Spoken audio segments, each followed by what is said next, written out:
Your mistakes and your miracles are cohabitating in the same space. You still need the courage to change. So TD Jakes just delivered one of his most powerful messages on why people stay spiritually stuck, and it's about to blow your mind. He's revealing how our past mistakes and future miracles are fighting for the same space in our lives, and why most believers never break free. Let's break this down. Don't be afraid to make changes. Don't think that if you make changes, Ishmael and Hagar are going to die. I got a well they haven't even seen yet. This references Abraham's story in Genesis, where Sarah gave her servant Hagar to Abraham, creating Ishmael. Modern psychology confirms this fear. We avoid necessary changes because we're terrified of hurting our dependents. Codependency research shows this actually prevents others from developing their own relationship with God. The challenge of growth is when you designed it at one stage, and now you're in another stage. And now you're in a stage that you don't need when you started in your first stage, but you can't let go of what you started in your first stage because you're committed to it. And the challenge is, Sarah never thought that Abraham would become bond to the bondwoman. Developmental psychology calls this arrested development, when past commitments become psychological prisons. Harvard research shows that what serves us at one life stage often sabotages the next. Growth requires the courage to let successful strategies die when they've outlived their purpose. Have you got too many people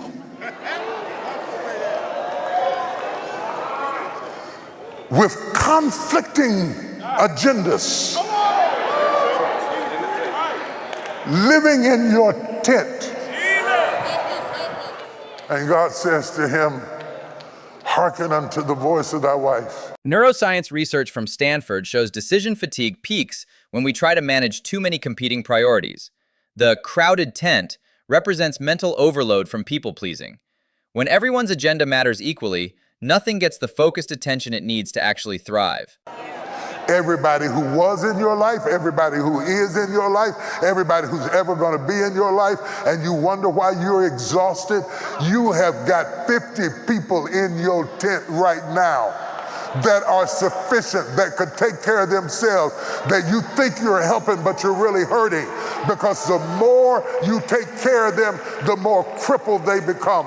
And they'll never stand up and be who they were created to be as long as you solve every problem and fix every door. This perfectly describes enablement psychology. Studies show that constant rescuing creates learned helplessness. When people never face consequences, they never develop resilience. The University of Rochester found that overprotected individuals show decreased motivation and increased anxiety when facing challenges independently. Not because he wasn't compassionate, but because he knows that you cannot raise God's child. God has to raise his own children. God has to make a way for his own children. God has to show himself strong in his own children. Suppose he'd have given her too much bread and too much water, God would have never spoke to her. But where Abraham let up, that's where God stepped in. And you are standing in the way of your people having an encounter with God. Post-traumatic growth research proves that struggle develops spiritual muscle. When we shield others from necessary difficulties, we prevent their divine encounters. Viktor Frankl's work shows that meaning emerges through wrestling with challenges, not avoiding them. Overprotection kills spiritual development. But there are a lot of us grieving without caskets. We're grieving over the death of what we had in mind. We're grieving because our life did not turn out the way we expected it to turn out. We're grieving because who we expected to share it with is no longer by our side. We're grieving because how we imagine things has been terminated and we have been stuck in a state of grief. Psychologists call this ambiguous loss, grieving something that never actually existed. Dr. Pauline Boss's research shows this creates the most complex grief because there's no closure ritual. We mourn the future we imagined more intensely than actual deaths because it feels like personal failure. As long as you are grieving, you cannot be creative. Let me hurry up and finish. As long as you are grieving, you cannot hear God. As long as you are grieving, you cannot discover yourself. As long as you are grieving, you don't have the courage to stand in the power of His might. Neuroscience confirms this. Grief literally shrinks the prefrontal cortex, our creativity center. UCLA studies show that unprocessed grief blocks access to intuition and problem-solving abilities. The brain can't simultaneously process loss and generate new possibilities. Grief and creativity are neurologically incompatible. And the truth of the matter with you is, your mistakes and your miracles are roommates.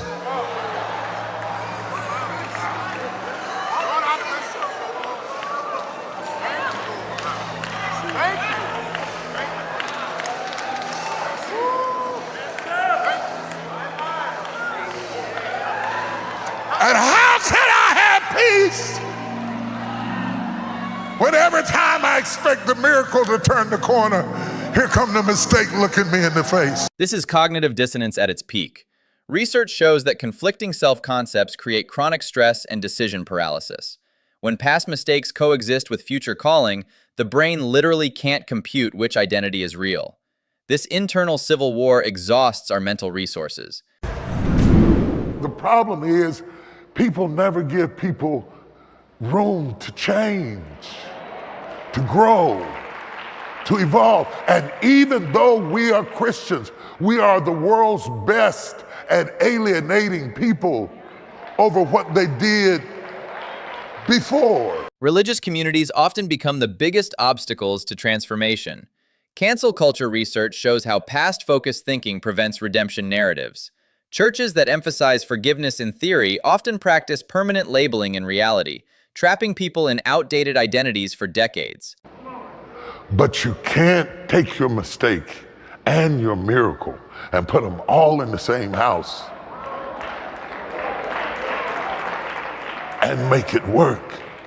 There has to come a cutting away. A cutting away. You can't change course if you can't cut. You can't change course if you can't cast out. And the challenge is to trust me with the collateral damage. Attachment theory proves that healthy detachment enables authentic connection. Dr. Murray Bowen's research on differentiation shows that separating from enmeshed relationships isn't selfish, it's necessary for genuine intimacy. Boundaries aren't walls, they're the foundation for sustainable love. The definition of lunacy is to continue to do the same thing, expecting a different result. You can't be the woman you want to be and the woman you used to be at the same time. You cannot be the man you were created to be and the man you used to be at the same time. And you know that now. But the problem... Carl Jung called this ego death, the psychological necessity of killing old self-concepts to birth new ones. Identity flexibility research shows that people who can hold multiple versions of themselves show greater resilience and life satisfaction.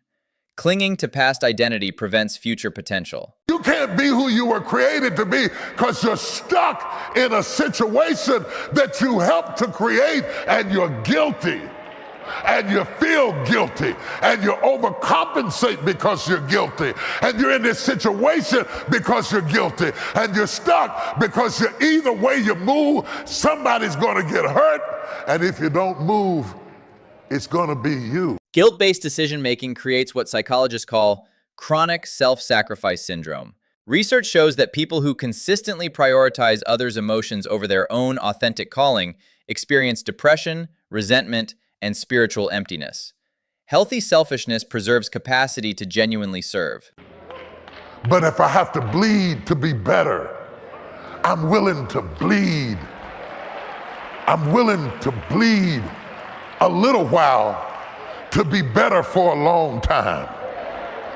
See, I realized that if I didn't have the surgery, the pain would never go away.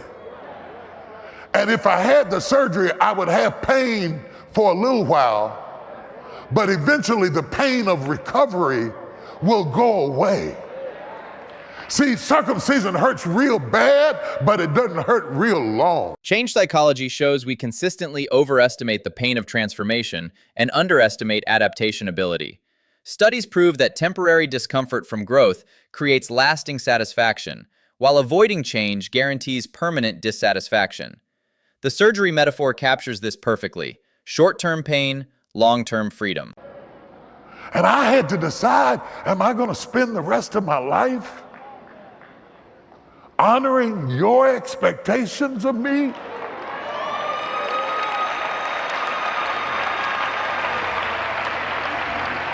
Or do I get to live my life the way God called me to live my life? This captures the core of existential psychology, the authentic self versus the performing self.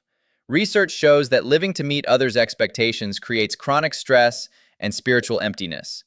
When we abandon our true calling for others' comfort, we rob the world of our unique contribution. The chain that ties you to living up to other people's expectation all of your life, the chain that circumvents you from reaching your destiny and your purpose so you can go ahead and fulfill what God created you to fulfill. Flow state research proves that people contribute most when operating from their authentic strengths and calling. When we break free from others' expectations to pursue our divine purpose, we paradoxically serve everyone better. Authenticity creates more value than performance ever could.